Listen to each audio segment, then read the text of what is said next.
Bab 1825, Siapa yang berani membunuhmu? Valentino tersenyum santai dengan tangan di belakang punggungnya. Dia juga sangat menantikannya. Tidak masalah, Kak Valentino. Aku akan menelpon pihak kota Kamo, lalu meminta mereka untuk mengirim helikopter. Chris segera mengeluarkan ponselnya, bersiap untuk memberitahu prajurit Maple Pavilion di wilayah laut keluarga Wijaya kota Kamo. Namun, Valentino mengulurkan tangannya untuk menghentikan Chris. Tidak perlu repot-repot. Helikopter. Valentino berhenti sejenak, lalu mengatakan yang sebenarnya. Sebenarnya, tidak senyaman duduk mobil. Suara baling-baling dan getaran mesinnya benar-benar tidak nyaman. Begitu Valentino selesai bicara, mereka semua langsung tercengang, kemudian mereka pun terbahak. Ucapan Valentino memang benar. Kalau berbicara tentang kenyamanan, jawabannya pasti bukan helikopter. Oke, kalau begitu aku tidak akan memanggil mereka. Kak Valentino, menurutmu kita harus lewat bandara atau mengemudi pulang sendiri? Nanti aku akan mengatur rutenya, lalu meminta ayahku dan yang lainnya menyambut kita kembali. Chris meletakkan teleponnya, lalu menatap Valentino lagi sambil bertanya. Saat kita pulang, mau naik apapun itu, jangan minta ayahmu dan yang lainnya menyambut kita. Kali ini, kita harus diam-diam dan jangan terlalu mencolok. Valentino mengernyit, lalu menjelaskan pada Chris dan yang lainnya lagi. Ketika mendengar ucapan Valentino, semua orang langsung terdiam. Kak Valentino, apakah masalahnya belum selesai? Mario mengernyit sambil menatap Valentino dan bertanya. Valentino ragu-ragu sejenak, lalu mengangguk sambil berkata, masalah ini belum sepenuhnya beres. Aku masih harus melakukan beberapa hal. Jadi untuk saat ini, kita harus tetap merendah dan jangan terlalu mencolok. Semua orang saling memandang, tapi tidak bertanya lebih banyak lagi. Mereka semua pun mengangguk. Kak Valentino, kalau begitu kita menyetir saja. Naik pesawat terlalu mencolok. Aku baru membaca berita. Kurasa jalur paling aman adalah lewat darat. Kita menyetir sendiri saja. Kita bisa melanjutkan perjalanan dan berhenti sesuka kita. Tidak ada yang bisa mengatur kita. Chris menyentuh kepalanya, kemudian memberi saran kepada Valentino. Valentino berpikir sejenak. Dia merasa mengemudi memang yang paling cocok. Baik itu bandara atau stasiun, di sana ada banyak orang. Walau Valentino dan yang lainnya bisa melalui jalur VIP, tetap saja ada banyak orang. Kalau mengemudi sendiri, meski membutuhkan lebih banyak waktu, mereka akan lebih bebas. Baiklah, kamu coba hubungi Jenderal Hanaga, minta mereka sediakan beberapa mobil. Sepanjang perjalanan ini, kita harus memastikan bahwa semuanya aman. Berbicara sampai di sini, Valentino berhenti sebentar, lalu lanjut berkata, di bawah kondisi tidak mencolok, kita harus memastikan bahwa tidak ada yang salah. Jangan khawatir, Kak Valentino. Aku mengerti. Jawab Chris sambil menganggukkan kepalanya. Setelah itu, mereka mengobrol sebentar, kemudian berpencar untuk melaksanakan perintah Valentino. Besok adalah hari kembalinya mereka ke kota Neo. Mereka sangat menantikannya. Setelah Valentino berpisah dengan Chris dan yang lainnya, dia ingin pergi mencari Hanaga untuk berbicara sebentar, tetapi setelah melihat waktu, dia pun membatalkan rencananya. Sambil berjalan menuju villa, Valentino menelpon Hendrik. Setelah kembali ke kota Neo besok dan mengurus urusan di sana, kemudian Valentino mau pergi ke kota Kama. Hendrik berkata ada beberapa hal yang ingin dia sampaikan secara langsung pada Valentino. Valentino tidak melupakan masalah ini. Selain itu, kalau Valentino setuju pada permintaan Reza pergi ke perbatasan untuk bertempur, ada banyak hal yang perlu diatur untuk keluarga Wijaya di kota Kama. Halo, Tuan Muda Valentino, saya dengar Anda sudah keluar? Saat teleponnya tersambung, suara Hendrik terdengar sedikit serak. Suaranya seperti tidak minum air untuk waktu yang lama. Valentino menghela napas. Tentu saja, dia tahu selama dia ditahan ada banyak orang yang mengkhawatirkannya. Pasti Hendrik juga seperti itu. Dia pasti terus memikirkan Valentino. Pak Hendrik, aku sudah keluar. Saat ini aku masih aman. Pembicaraanku dengan Pak Reza termasuk lumayan menyenangkan. Kata Valentino sambil mengangguk dan tertawa. Namun, ketika Hendrik mendengar ini, dia hanya mengangguk sambil mengiyakan. Hendrik seolah-olah tahu sesuatu. Pak Hendrik, ada yang ingin aku katakan padamu. Aku ingin kamu memberiku saran. Valentino berkata dengan nada serius sambil berjalan menuju taman kecil di halaman villa. Tuan muda Valentino, katakan saja. Kata Hendrik sambil mengangguk. Valentino berjalan ke bangku batu di samping taman kecil, kemudian duduk di sana. Setelah itu, dia pun menyalakan sebatang rokok. Pak Reza mau aku pergi ke perbatasan untuk melenyapkan para bandit dan melindungi perbatasan agar negara tetap aman. Valentino tidak mengatakan apa-apa lagi. Dia langsung mengatakan intinya dan permintaan Reza. Sebab, Hendrik juga adalah pensiunan tentara, jadi Valentino tidak perlu memberitahu Hendrik tentang situasinya. Hendrik sudah bisa langsung mengerti. Pak Hendrik, menurutmu apakah aku harus pergi? Saat ini, Valentino benar-benar bimbang. Dia pun merokok sambil bertanya. Hendrik tidak buru-buru menjawab, melainkan bertanya kembali. Tuan muda Valentino, apakah Anda ingin pergi? Aku. Valentino tertegun sejenak, lalu berkata dengan jujur. Aku tidak mau. Bukan karena aku takut bahaya, tapi aku hanya ingin tinggal bersama Angel selama sisa hidupku. Bagaimanapun, hidupku sekarang bukan hanya milik diriku sendiri, tetapi juga untuk Angel dan kedua bayiku. Ketika mendengar ucapan Valentino, Hendrik hanya mengangguk. Dia sudah tahu kalau Angel hamil anak kembar. Bagaimanapun, Valentino tidak bisa menyembunyikan kabar yang membahagiakan ini. Tuan muda Valentino, kalau Anda tidak ingin pergi, maka tidak perlu pergi. Hendrik berhenti sebentar, lalu menjawab Valentino. Jawaban ini langsung membuat Valentino tertegun. Awalnya, Valentino mengira Hendrik akan membujuknya. Bagaimanapun, Hendrik dan Tuan Besar Wijaya adalah pensiunan tentara.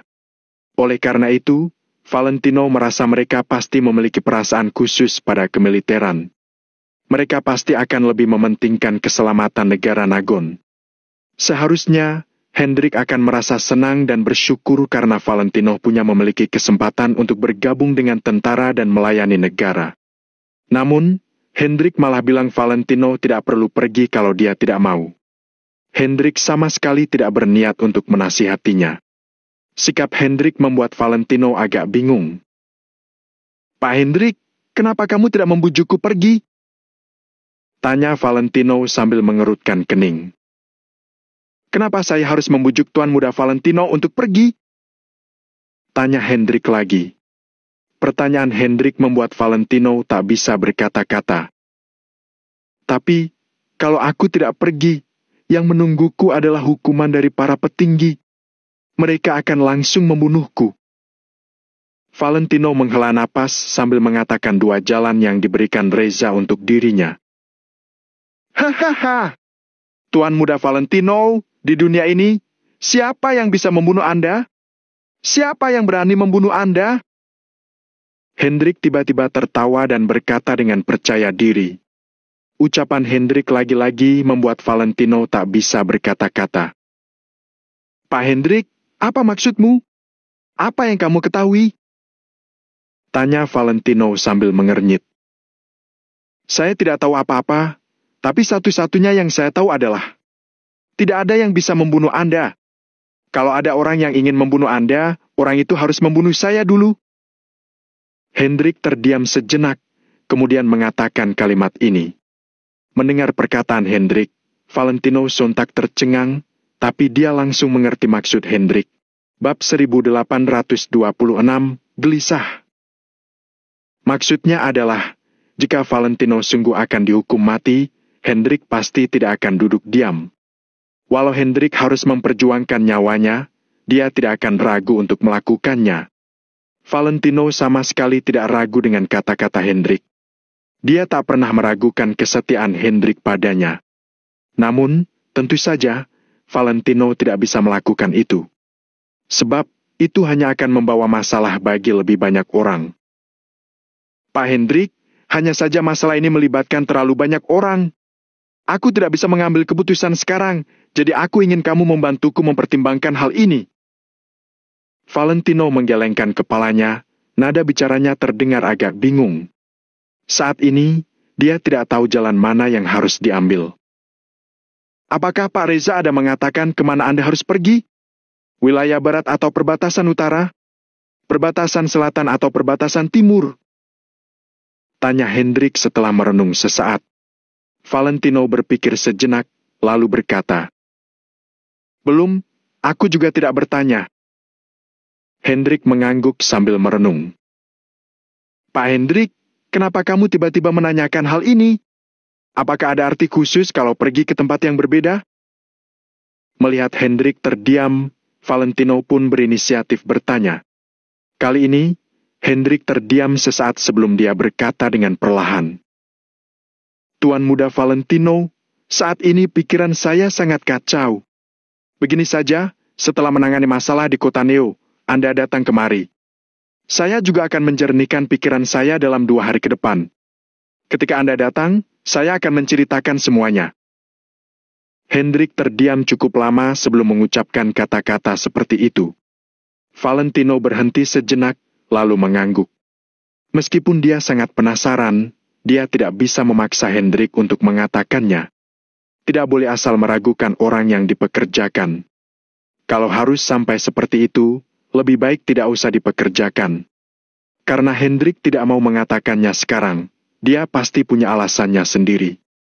Valentino hanya perlu tahu kalau Hendrik tidak akan pernah mencelakainya dan itu sudah cukup.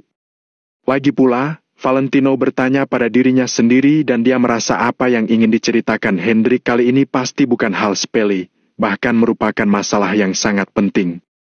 Dalam keadaan seperti itu, Valentino merasa sangat gelisah. Di satu sisi, dia ingin tahu jawabannya segera. Di sisi lain, dia agak gelisah.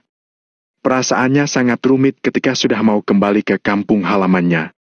Jelas-jelas dia sangat merindukan kampung halamannya, tetapi ketika dia tiba di depan gerbang kampung halamanku, dia menjadi sangat ragu.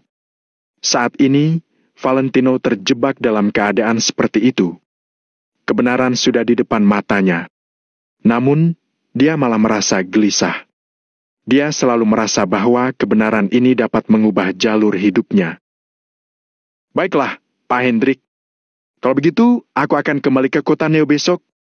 Setelah aku menangani masalah di kota Neo, aku akan pergi ke kota Kama untuk mencari Pak Hendrik." Valentino mengangguk sambil berkata. Kemudian, keduanya menutup telepon. Sedangkan Valentino pun kembali ke villa. Kota Kama, wilayah laut keluarga Wijaya. Sinar bulan tampak sangat terang, tapi hanya ada sedikit bintang. Ombak terus menghantam pasir. Di dalam ruang rapat kecil keluarga Wijaya, Hendrik, Helena dan kedua pelayan keluarga Wijaya duduk di posisi masing-masing. Kedua pelayan keluarga Wijaya ini adalah orang kepercayaan Hendrik dan mereka tahu banyak hal. Karena itu, Hendrik tidak menutupi masalah ini dari mereka. "Pak Hendrik, apa kamu yakin Tommy baik-baik saja? Apa dia sudah kembali sekarang?" Hendrik baru saja meletakkan ponselnya, sedangkan Helena sudah terus bertanya. "Ya, Tuan Muda Valentino baik-baik saja. Dia sudah kembali ke kediamannya sekarang." Hendrik mengangguk sambil mengernyit dan menggosok kedua telapak tangannya, seolah-olah dia sedang memikirkan sesuatu. "Baguslah. Bagus, bagus." Helena mengembuskan napas panjang, lalu perlahan bersandar di sandaran kursi. Begitu Valentino keluar, dia sudah meminta orang untuk menyampaikan pesan kepada orang-orang di kota Kama. Namun, mereka tidak mendengar Valentino mengatakan bahwa dia baik-baik saja. Helena tetap mencemaskannya. "Pak Hendrik, apa yang Tuan Muda Tommy katakan? Mereka mau dia pergi ke perbatasan?" Tanya seorang pria paruh baya berusia akhir 50-an sambil mengerutkan kening. Hendrik mengangguk sambil berkata, Sebenarnya ini adalah hal yang sudah diduga. Awalnya aku berpikir bahwa para petinggi benar-benar ingin menghukum Tuan Muda Valentino sebagai peringatan bagi yang lainnya.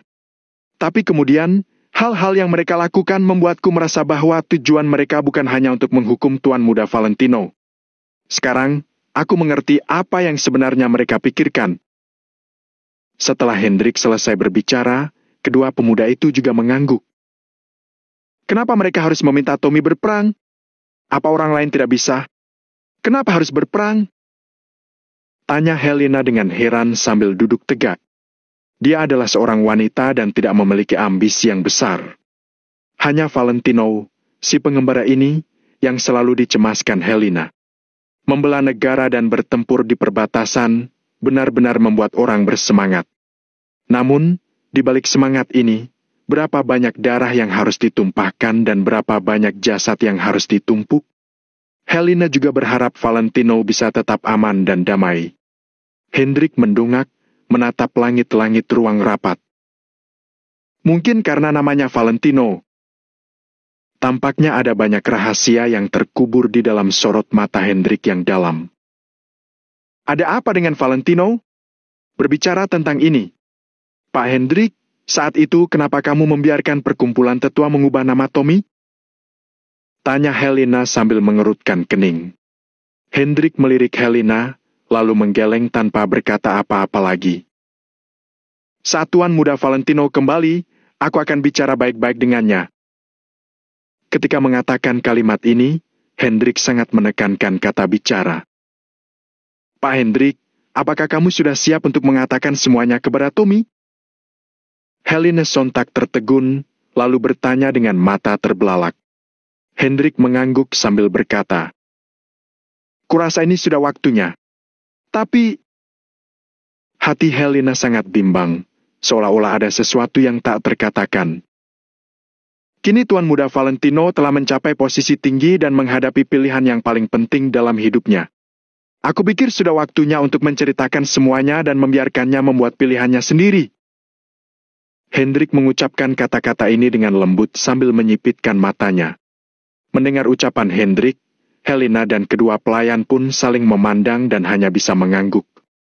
Ucapan Hendrik itu memang benar. Sekarang, Valentino dihadapkan dengan dua pilihan. Entah itu membayar harga untuk apa yang dia lakukan sebelumnya atau bahkan membayar harganya dengan nyawa.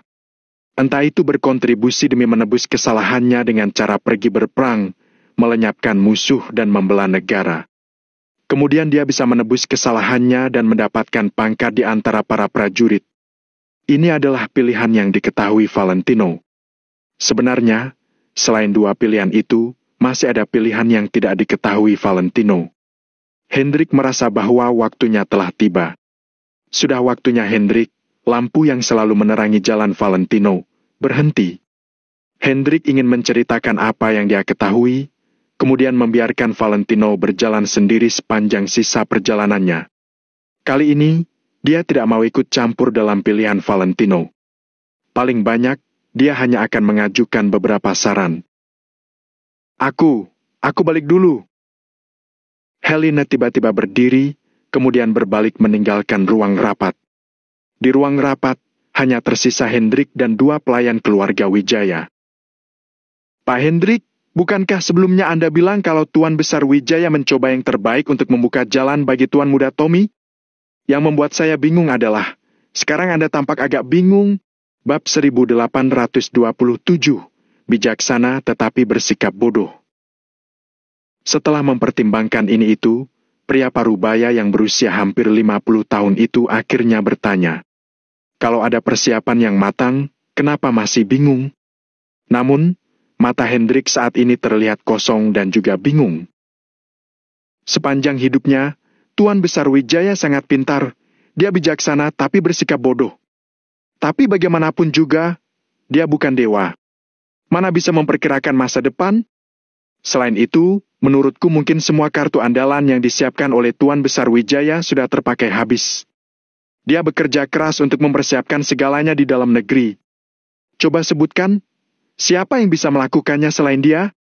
Tapi bahkan Tuan Besar Wijaya juga tidak bisa mengendalikan hal-hal di luar negeri. Jadi, kalau memang Tuan Muda Valentino ingin pergi ke luar negeri, berarti dia hanya bisa mengandalkan dirinya sendiri. Hendrik perlahan-lahan bersandar di punggung kursi seolah-olah dia sangat lelah. Suaranya juga sangat pelan. Makna di dalam kata-katanya adalah semua persiapan Tuan Besar Wijaya sudah terpakai. Jalan yang disiapkan Tuan Besar Wijaya untuk Valentino juga sudah berakhir. Jika Valentino ingin melanjutkan, dia harus memperluas wilayahnya dan membangun jembatannya sendiri. Setelah itu, dia baru bisa berjalan maju. Kedua pria paruh baya itu saling bertatapan lalu menghela napas ringan dan mengangguk. Kalian berdua sudah mengikutiku sangat lama. Dulu, kalian juga menerima banyak bantuan Tuan Besar. Aku percaya pada kalian, Tuan Besar juga percaya pada kalian. Jadi, mulai sekarang, kalian harus berusaha sebisa mungkin untuk membantu Tuan Muda Valentino di masa depan. Kalian boleh tidak menuruti perintah siapapun di keluarga Wijaya. Tapi kalian harus mendengar perintah Tuan Muda Valentino dan menganggapnya sebagai dekret kaisar. Hendrik perlahan duduk tegak, tubuhnya memancarkan aura yang kuat. Kedua pria paruh baya itu segera berdiri dan mengangguk dengan ekspresi tegas dan tatapan serius. Pak Hendrik, kami pasti akan setia kepada Tuan Muda Tommy. Kalau kami melanggar janji ini, kami akan disambar petir 5 kali dan mati mengenaskan. Mereka berdua membungkuk pada Hendrik dan bersumpah bersama. Hendrik mengangguk ringan lalu melambaikan tangannya seraya menyuruh kedua orang itu duduk. Uhuk, uhuk. Saat Hendrik ingin berbicara, dia segera mengeluarkan tisu dan batuk parah. Lalu tanpa melihat tisu itu, dia membuangnya ke tempat sampah di samping kakinya.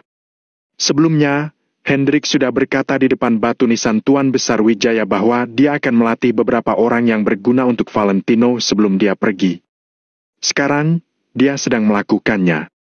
Namun, masih belum cukup. Bentuk segitiga baru stabil. Ketika 3 orang mengendalikan dan menyeimbangkan satu sama lain, tidak akan ada masalah.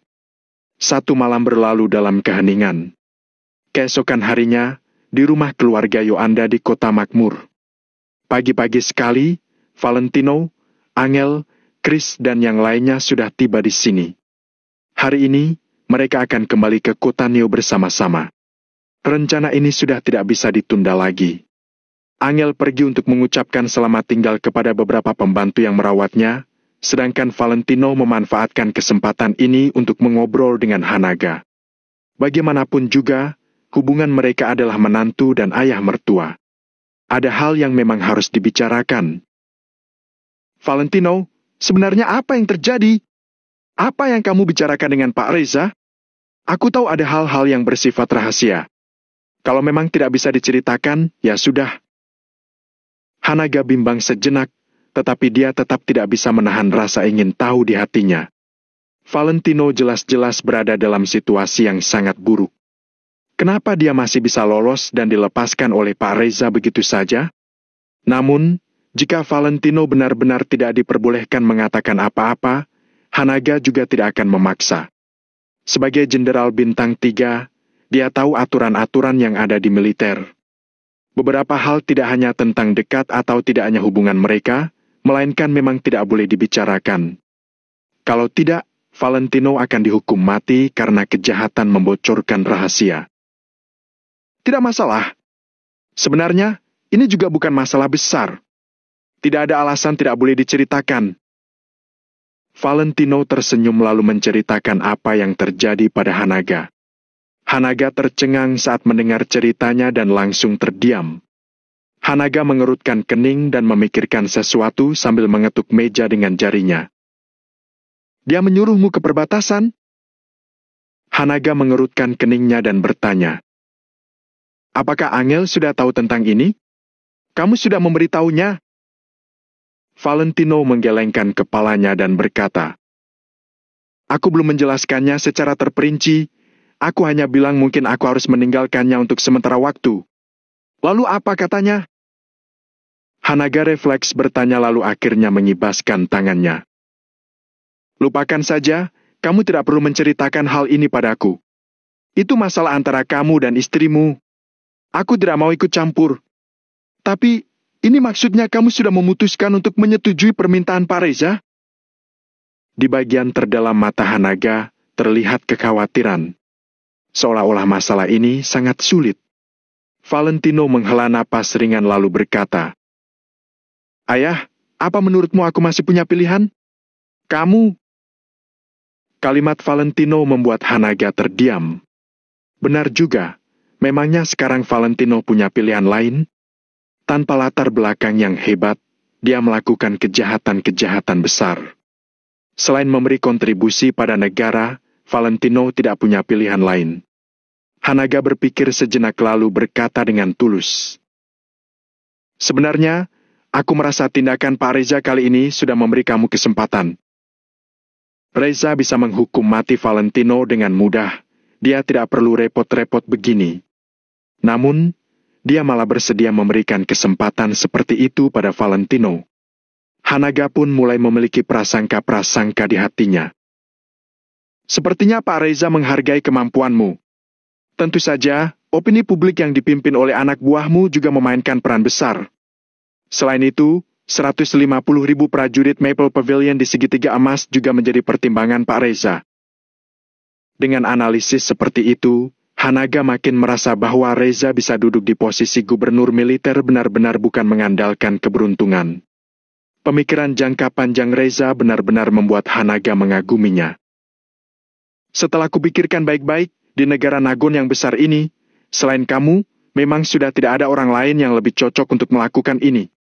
Mereka yang memiliki kekuatan tidak bisa bergerak. Mereka yang bisa bergerak tidak punya bawahan. Sementara kamu punya uang dan bawahan. Kamu bisa melakukan hal-hal itu tanpa menggunakan satupun tentara milik negara." Makin dia berbicara, Hanaga makin kagum. Di negara Nagon dengan jumlah penduduk mencapai beberapa miliar ini, Valentino adalah satu-satunya orang yang bisa melakukan tugas ini. Kalau mengesampingkan hal-hal lain, sebenarnya Hanaga sangat bangga. "Sebenarnya, aku sangat tidak ingin pergi, tapi keadaannya tidak memungkinkan." Valentino menggelengkan kepalanya sambil tersenyum masam. Kemudian, dia mengambil cangkir dan menyesap tehnya. Namun, kata-kata Valentino tadi membuat suatu pikiran muncul di benak Hanaga. "Tunggu dulu, sepertinya. Jangan bicara dulu. Biar kupikirkan dulu. Coba kuanalisis dulu." Hanaga mengangkat satu tangannya untuk mencegah Valentino berbicara. Tangan lainnya menggosok pelipisnya secara perlahan. Sesaat kemudian, Hanaga memukul pahanya seolah-olah dia teringat dengan sesuatu yang sangat penting. "Valentino, kurasa kamu benar-benar tidak bisa kabur dari tugas ini lagi." Hanaga menatap Valentino dengan mata membelalak. Bab 1828, rencana besar yang mengejutkan. "Apa maksud ayah?" Valentino tercengang saat mendengar kata-kata Hanaga. Dia tidak mengerti apa maksudnya. Hanaga merenung sejenak lalu berkata, "Memangnya kamu tidak merasa kalau kamu di negara Nagon secara kasarnya? Kamu terlalu sombong di negara Nagon. Yang kumaksud bukan sifatmu, tapi hal-hal yang kamu lakukan. Kamu mengguncang kota Neo, membunuh begitu banyak keluarga besar.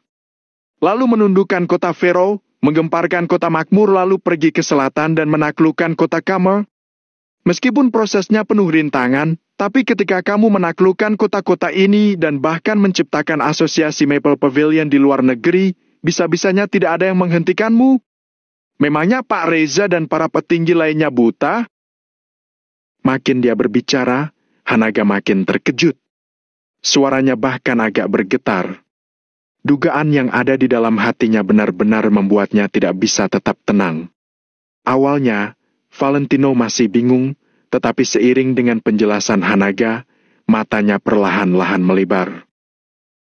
"Ayah, maksudmu? Para petinggi seharusnya tahu semua yang aku lakukan. Tapi entah kenapa, mereka tidak menghentikanku." Setelah Valentino mengucapkan kata-kata ini, detak jantungnya berdetak makin cepat. Kalau tebakan Hanaga benar, apa alasan petinggi tidak menghentikannya? Itu hanya dugaanku, tapi aku merasa kemungkinan besar tebakanku ini benar. Hanaga memijat bagian pelipisnya. Di dalam benaknya, dia masih terus menganalisis alasannya. Valentino mengerutkan keningnya dan berkata, "Apakah bukan karena ada bawahan kakekku yang diam-diam membantuku? Saat berada di kota Neo, aku memakai kekuatan keluarga Wijaya di kota Kamo. Ketika aku berada di kota Vero, aku berterima kasih kepada Wis Kingston karena telah membantuku membuka awal yang baik. Ketika aku berada di kota Makmur, ayah yang membantuku. Ketika aku pergi ke kota Kama, kamu membantuku dari belakang. Selama ini aku memang melakukan banyak pengorbanan, tetapi aku tidak pernah menyangkal bantuan kalian di sepanjang jalan. Dengan bantuan kalian dan bawahan lama kakekku, seharusnya tidak masalah, kan?" Valentino masih tidak mau mempercayai spekulasi Hanaga. Jika spekulasi Hanaga benar, bukankah itu berarti bahwa semua yang telah dilakukan Valentino sebelumnya diketahui oleh petinggi? Perasaan seperti itu membuat Valentino merasa seperti berdiri telanjang di depan kerumunan orang, membuatnya merasa sangat tidak nyaman. Hanaga terdiam selama beberapa detik, lalu dia perlahan-lahan menggelengkan kepalanya dan berkata, "Tidak. Hanya dengan kekuatan kami, seharusnya tidak bisa menekan semua yang kamu lakukan. Sebenarnya, dulu aku pernah bertanya-tanya apakah di belakangmu ada orang penting yang memiliki kekuatan yang sangat besar. Dan sekarang, Pak Reza mengajukan permintaan ini kepadamu. Aku akhirnya mengerti kalau hal ini ada kemungkinan lain." Makin Valentino mendengarkan penjelasan Hanaga, dia makin bingung. Saat ini, dia benar-benar berada di situasi orang yang terlibat tidak tahu apa-apa. Dia sama sekali tidak punya waktu untuk memikirkan hal ini baik-baik. "Apa yang ayah fahami?" tanya Valentino sambil mengerutkan keningnya. Hanaga menyalakan sebatang rokok dulu untuk dirinya sendiri, lalu menyerahkan satu kepada Valentino. Setelah menyalakannya, dia menarik napas panjang. "Sekarang, aku rasa ada dua kemungkinan. Pertama, para petinggi mungkin sudah memperhatikan kamu sejak lama. Mereka juga tahu apa yang kamu lakukan, tapi mereka berpura-pura tidak tahu. Tujuannya adalah untuk melatihmu sebagai jenderal, lalu menyuruhmu memimpin pasukan untuk berperang, membasmi musuh di perbatasan dan melindungi stabilitas serta kedamaian negara Nagon." Begitu Hanaga selesai berbicara, mata Valentino langsung melebar. Petinggi sengaja membiarkan dia berbuat sesuka hatinya agar dia bisa mengumpulkan kekuatan besar seperti sekarang ini? Mustahil. Hal ini membuat Valentino merasa makin ajaib. "Mustahil? Ayah, menurutku petinggi tidak mungkin melakukan itu. Bagaimanapun juga, selama perjalananku ini, tanganku sudah ternoda banyak darah. Aku juga melakukan banyak kesalahan. Masa petinggi diam saja melihatku membunuh orang dan melakukan kesalahan?" Valentino terus menggelengkan kepalanya, tidak mau mempercayai spekulasi Hanaga sama sekali. Namun, ketika Hanaga mendengar kata-kata Valentino, dia tidak bisa menahan tawa. "Berdarah? Membunuh? Ini semua tidak ada apa-apanya. Keberhasilan seorang jenderal didasarkan pada kematian banyak orang. Demi melindungi semua orang, apa salahnya mengorbankan sedikit orang? Ketika aku bertempur di medan perang, ada ribuan sampai puluhan ribu prajurit berani mati yang tidak akan ragu mengorbankan nyawa mereka demi menyelesaikan misi. Apakah mereka takut mati? Tentu saja takut. Tapi semua yang mereka lakukan adalah demi menyelesaikan misi. Sekarang, bukankah kamu punya kesempatan untuk pergi ke medan perang? Ketika kamu kembali dari medan perang dan melihat semua pertumpahan darah di medan perang, kamu akan mengerti bahwa hal-hal yang kamu lakukan tidak terlalu penting dan tidak ada apa-apanya." Kata-kata Hanaga membuat Valentino terdiam. Harus diakui, meskipun ini hanya spekulasi Hanaga, tapi lumayan masuk akal. Kalau tidak, kenapa tidak pernah ada yang menghentikannya selama ini? Melainkan malah menunggu sampai dia mengguncang kota makmur atau bahkan ketika dia hampir mencapai puncak baru mereka datang dan berkata mau menghukum semua perbuatannya. Tapi, kalau memang seperti spekulasimu, yaitu petinggi ingin aku tumbuh lalu melayani negara. Kalau begitu, terkadang, saat aku melakukan sesuatu yang salah, seperti pertempuran di kota makmur, kenapa mereka tidak memberiku petunjuk dan langsung menghampiri keluarga Derais? Valentino mengerutkan keningnya dan menyuarakan kebingungannya. Haha. Valentino, meskipun kecerdasanmu melebihi kebanyakan orang, usiamu terlalu muda. Wawasanmu terlalu sempit, jadi pemahamanmu juga kurang. Kalau kamu salah ya salah. Apa hubungannya dengan petinggi? Kalau petinggi tidak turun tangan, mereka bisa berpura-pura seolah-olah mereka tidak tahu apa-apa. Tapi kalau mereka turun tangan, artinya apa? Artinya kamu diizinkan melakukan hal-hal ini. Kalau sampai ada apa-apa, mereka tidak bisa memberikan penjelasan pada publik. Hanaga menjelaskan dengan hati-hati. Bagaimanapun juga, hal ini berkaitan dengan para petinggi. Tidak ada orang yang berani menebak sesuka hati. Namun, Valentino bisa mengerti maksudnya secara garis besar. Fiu, ini memang agak rumit. Pada saat ini, wajah Valentino sedikit memerah. Karena dia merasa kecerdasannya tidak cukup saat menghadapi hal-hal seperti ini. Sebenarnya, tidak bisa dibilang rumit juga. Karena kami tidak boleh sembarangan menebak maksud petinggi. Dia adalah pemimpin negara ini. Kamu pikir posisi ini didapatkan hanya dengan tingkat pendidikan yang tinggi? Orang yang bisa menduduki posisi tertinggi itu, meskipun tidak bisa dibilang seperti dewa, seharusnya sudah mendekati, kan? Hanaga seperti sedang berbicara dengan Valentino, tetapi juga pada dirinya sendiri.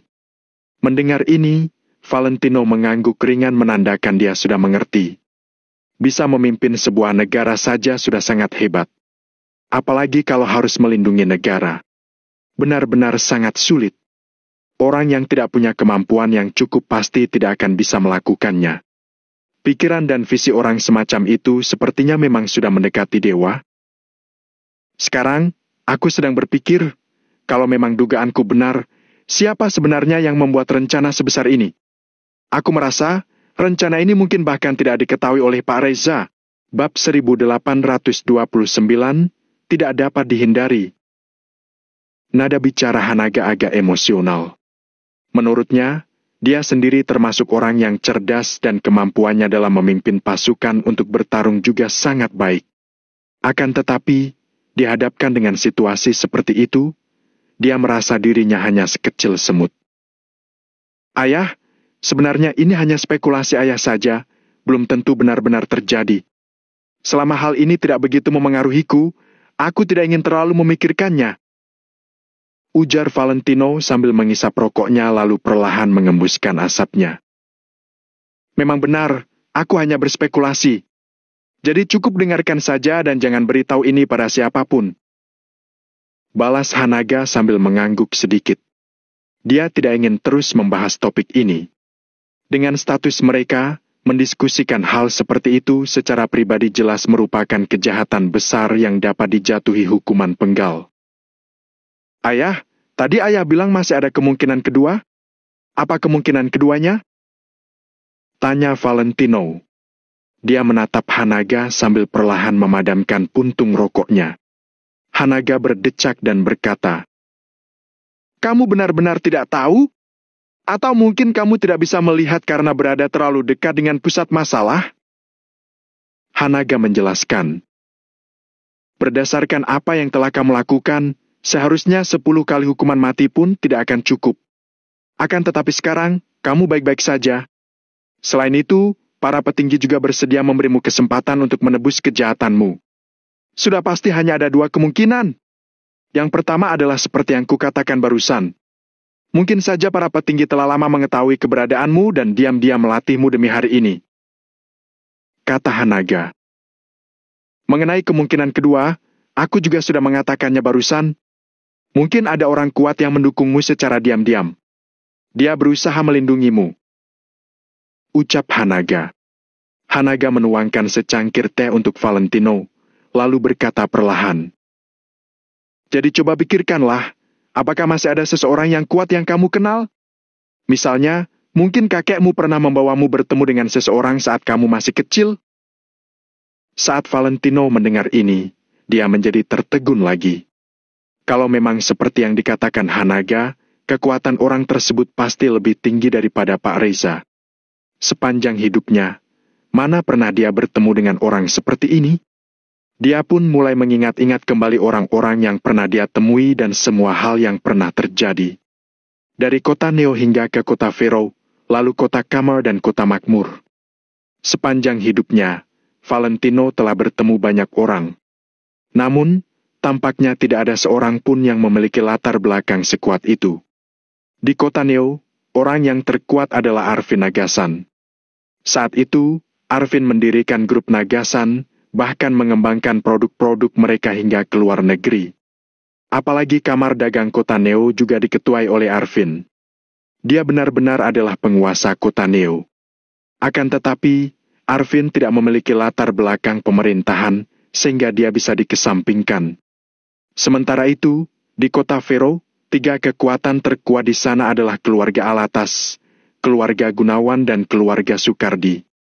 Kota Pharaoh merupakan kota pusat ahli bela diri, sehingga ketiga keluarga ahli bela diri ini memiliki status yang tertinggi.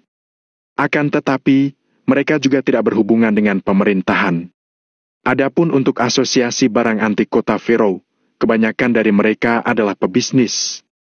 Meskipun ada juga beberapa orang pemerintahan yang menyukai barang antik, tidak ada seorang pun dari mereka yang memiliki latar belakang yang kuat.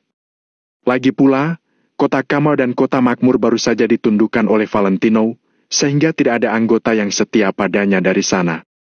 Sementara itu, di kota Makmur, keluarga Yoanda yang paling kuat, sayangnya mereka ditundukkan oleh Reza. Selain orang-orang ini, Valentino tidak ingat lagi siapa orang kuat yang dia kenal. Ayah, aku sudah berusaha mengingat-ingat, tetapi benar-benar tidak ada orang kuat seperti ini yang ku kenal, kata Valentino. Saat aku masih muda, kakekku jarang mengajakku bertemu orang lain. Bahkan, aku selalu merasa bahwa kakek selalu mencoba untuk melindungiku, sehingga jarang mengajakku menemui orang-orang. Ujar Valentino yang makin lama makin bingung.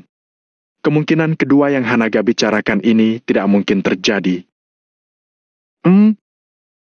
Gumam Hanaga sambil tertegun. Sesaat kemudian, dia melambaikan tangannya dan berkata, "Kalau begitu, tidak usah memikirkan soal ini. Anggap saja aku mabuk dan asal bicara." Valentino mengangguk, dia merasa kepalanya akan pecah. Setelah dijejali dengan begitu banyak informasi, dia merasa kepalanya sangat perlu dipijat. "Bagaimanapun, jujur saja, kamu mungkin tidak bisa menghindari masalah ini, Valentino," kata Hanaga menatap Valentino dengan raut wajah serius. "Benar, aku memikirkannya semalaman, sepertinya memang tidak bisa dihindari," jawab Valentino dengan nada suara tidak berdaya. Dia perlahan mengangkat cangkir tehnya dan meminumnya. Saat ini, tidak ada pilihan lain baginya. Jika spekulasi pertama Hanaga benar, maka selama ini Valentino sebenarnya sedang dilatih oleh para petinggi. Setelah mengorbankan begitu banyak tenaga untuk melatihnya, kini Valentino tidak bersedia melayani negara. Untuk itu, Valentino pasti akan dipenggal secara publik maupun privat. Hanaga menghela napas ringan dan berkata, "Kamu belum pernah berada di sebuah medan perang, sehingga tidak tahu betapa bahayanya medan perang itu. Itu sebabnya aku mengkhawatirkanmu. Tempat seperti itu benar-benar brutal," kata Hanaga. Sebagai seorang jenderal bintang 3, Hanaga tidak mendapatkan token emas jenderal dan lencana pangkatnya itu hanya dengan minum teh dan merokok setiap hari. Semua itu diraihnya berkat setiap peluru yang telah dia tembakkan, serta dari tusukan senjatanya. Apalah artinya tubuh yang penuh lencana? Luka di tubuhnya jauh lebih banyak daripada lencana-lencana itu. Bisa pulang hidup-hidup dengan tubuh yang masih utuh dari medan perang saja sudah merupakan sebuah berkah besar. "Ayah, tidak usah membicarakan soal ini lagi.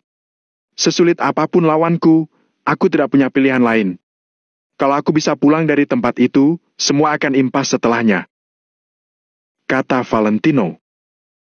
"Selama aku bisa menebus kesalahanku, kalau aku meminta para petinggi untuk membiarkanku dan Angel hidup dengan tenang, mereka pasti tidak akan menolak, kan?" kata Valentino lagi sambil melambaikan tangan dan mendesah.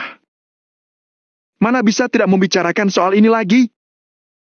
tanya Hanaga dengan nada tinggi lalu berkata lagi, Kamu tidak tahu betapa kejamnya para tentara bayaran dan desertir itu. Saat pasukan kita bertempur waktu itu, bagaimanapun masih ada kesangsian di hati mereka. Biasanya, sepanjang kita bersedia menyerahkan senjata kita, kita tidak akan dibunuh. Namun, lain halnya dengan para desertir itu. Mereka sangat kejam. Kalau ada kesempatan untuk membunuhmu, mereka pasti tidak akan melepaskanmu. Ujar Hanaga. Jadi, dengarkan aku baik-baik. Jangan berbelas kasihan terhadap orang-orang itu. Begitu kalian saling berhadapan, mereka akan membunuhmu kalau kamu tidak membunuh mereka. Seru Hanaga. Saat ini, Hanaga sudah seperti ayah kandung Valentino sendiri. Anaknya akan pergi berperang, sehingga dia ingin menanamkan semua pengalaman hidupnya pada Valentino. Seakan takut ada yang terlewatkan. Lagi pula, Valentino belum pernah berada di medan perang. Dia belum pernah mengalami segala hal yang bisa terjadi di medan perang. Jika tidak berhati-hati, dia bisa saja kehilangan kudanya lalu terluka atau bahkan sampai kehilangan nyawa. Jadi Hanaga harus ekstra waspada. Setelahnya, Valentino tidak bicara sedikit pun dan hanya mendengarkan Hanaga memberinya petunjuk. Pengalaman tempur langsung dari seorang perwira bintang 3 benar-benar tak ternilai harganya. Oleh karena itu, Valentino mendengarkan dengan sungguh-sungguh.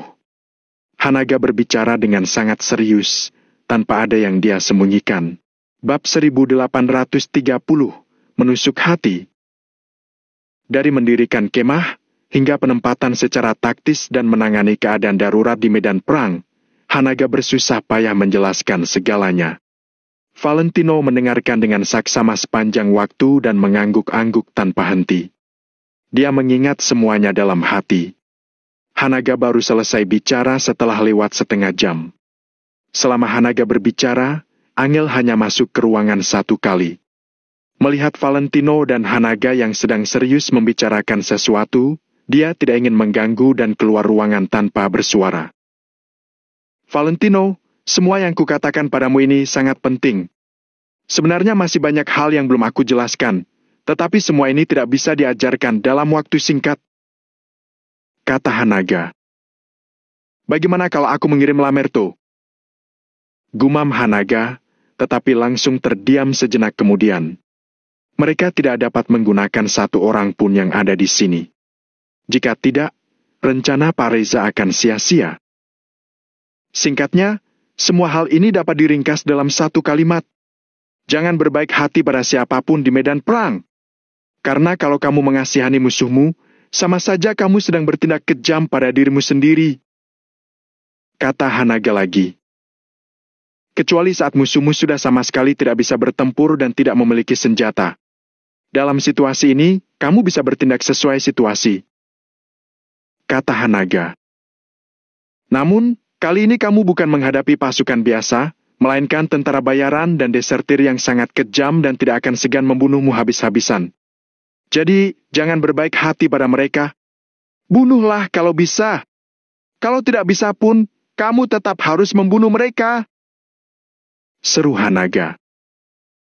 Bisa dibilang kamu diperintahkan untuk membunuh kali ini. Jadi apalagi yang kamu takutkan? Kata Hanaga sambil menepuk bahunya setelah menjelaskan beberapa hal penting terakhir pada Valentino. Ayah, aku sudah mengingat semuanya. Aku akan pergi dan mengikuti semua arahan ayah. Kata Valentino sambil mengangguk. Sorot matanya tegas. Hanaga pun mengangguk puas dan berkata, Aku percaya padamu. Aku sudah membaca resumemu. Kamu sudah berkembang jauh dibandingkan sebelumnya. Para tentara bayaran itu dosanya besar. Membunuh mereka sama saja dengan menegakkan keadilan, kamu tidak perlu berbelas kasihan pada mereka. Lanjut Hanaga. Valentino mengangguk lagi.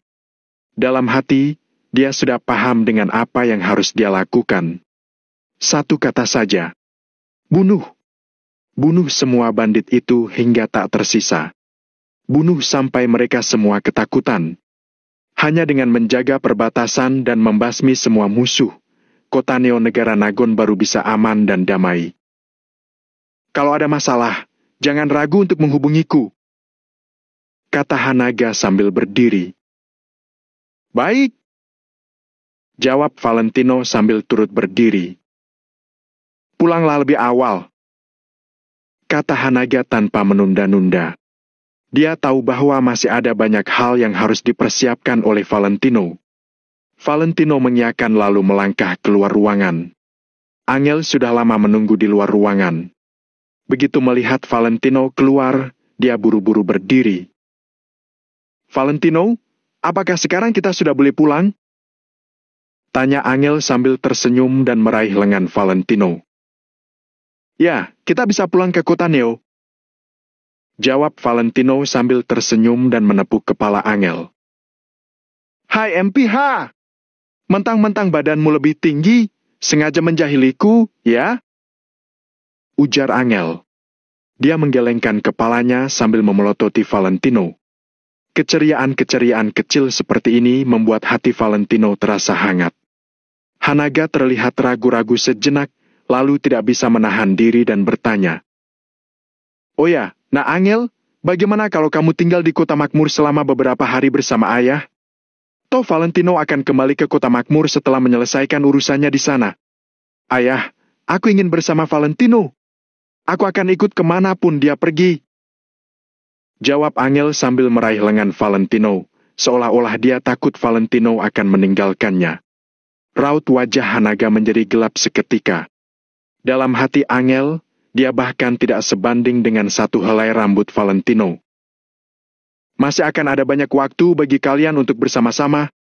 Tinggallah di sini selama beberapa hari saja, kata Hanaga sambil menguatkan diri. Lamerto terkekeh di belakangnya tanpa berkata-kata. Selain Angel, tidak ada siapapun di dunia ini yang bisa membuat Hanaga memohon-mohon dengan tebal muka seperti itu. Tapi aku harus menjenguk ayah dan ibu di kota Neo. Mana bisa melupakan mereka begitu saja setelah bertemu dengan ayah? Kata Angel dengan nada serius sambil membesarkan matanya. Hanaga pun dihalau hanya dengan satu kalimat. Baiklah, baiklah. Kamu memang harus menjenguk mereka. Kalau ada waktu, aku akan ke sana menemui mereka juga. Jawab Hanaga. Kalau Valentino mengganggumu, katakan saja pada ayah. Ayah akan segera membunuhnya dan menjemputmu kapan saja. Ujar Hanaga dengan berani sambil melambaikan tangannya. Angel mengulurkan tangan dan menepuk lengan Valentino. Dia memiringkan kepalanya dan berkata, tapi ayah kan tidak bisa mengalahkan Valentino. Puahaha! Lamerto seketika tertawa terbahak-bahak, lalu berusaha menahannya hingga mukanya merah dan lehernya kaku. Hanaga terkesiap sambil melongo. Kalau begitu, ayah akan membawa pasukan. Ayah punya banyak bawahan. Seru Hanaga tidak mau kalah. Seorang perwira bintang 3 mana boleh kehilangan muka di depan anak perempuannya? Tapi, bawahan Valentino di kota Neo jauh lebih banyak. Timpal Angel dengan serius. Mata Hanaga mendelik. Dia hampir saja muntah darah di tempat. Nak, bisakah kamu berhenti menyakiti hati ayahmu ini? Aku ini ayahmu. Ayah kandung. Keluarga Yuanda adalah keluarga terkuat di kota makmur dan aku adalah seorang perwira bintang 3. Sahut Hanaga memamerkan jabatannya. Gumam Angel mengangguk-angguk, lalu berkata dengan suara pelan. Kalau tidak salah dengar, bukankah Valentino berhasil melukai keluarga Yuanda juga saat mengalahkan keluarga Derais? Jadi, keluarga Wijaya yang memimpin. Hahaha. Maaf, Jenderal Hanaga. Aku tidak tahan lagi. Kata Lamerto sambil terbahak-bahak. Dia buru-buru menutup mulutnya dan masuk ke dalam rumah untuk tertawa. Valentino juga merasa canggung. Untuk pertama kalinya dia baru menyadari bahwa Angel juga bisa mencabik-cabik hati seseorang. Pergi! Pergi saja kalian! Teriak Hanaga. Keterlaluan sekali! Teriak Hanaga sambil menunjuk-nunjuk anaknya itu dengan marah. Hahaha! Valentino tertawa, lalu menggandeng Angel dan menariknya keluar. Hanaga merajuk untuk sementara waktu, tetapi kemudian dengan berat hati menyeret kakinya. Aku melakukan ini demi kebaikan semua orang. Tuan Valentino akan pergi, mana mungkin aku tidak mengantarnya? Gumam Hanaga berusaha menghibur dirinya sendiri dan mengikuti mereka. Di pintu gerbang rumah keluarga Yuanda. Saat ini, ada banyak orang yang berdiri di sana, sehingga terlihat ramai sekali. Meskipun Valentino kali ini dibebaskan untuk sementara waktu, mereka tetap tidak boleh menonjolkan diri dalam segala hal yang mereka lakukan. Namun, begitu mendengar kabar bahwa Valentino akan pergi, Addison dan anggota inti Asosiasi Distrik Komersial Reverso tentu saja harus datang untuk mengantarnya pergi. Akan tetapi, kesetiaan orang-orang ini tidak diragukan lagi. Jadi, dengan kedatangan mereka, Valentino sama sekali tidak takut kabar tentang ini akan tersebar. Tuan Besar Yuanda, Hanaga dan seluruh anggota keluarga Yuanda ada di sana. Ada juga Tuan Besar Arden, Stefan dan para pemimpin 4 keluarga besar kota makmur yang turut datang. Status orang-orang ini sangatlah tinggi. Kini, mereka menundukkan kepala satu persatu di depan Valentino. Bahkan Tuan Besar Yuanda dan Hanaga pun terlihat seperti bawahan Valentino. Secara tertutup, Tuan Besar Yuanda dan Hanaga merupakan senior dari Valentino. Akan tetapi, di depan banyak orang, keluarga Wijaya adalah pemimpin mereka. Valentino merupakan pemimpin mereka.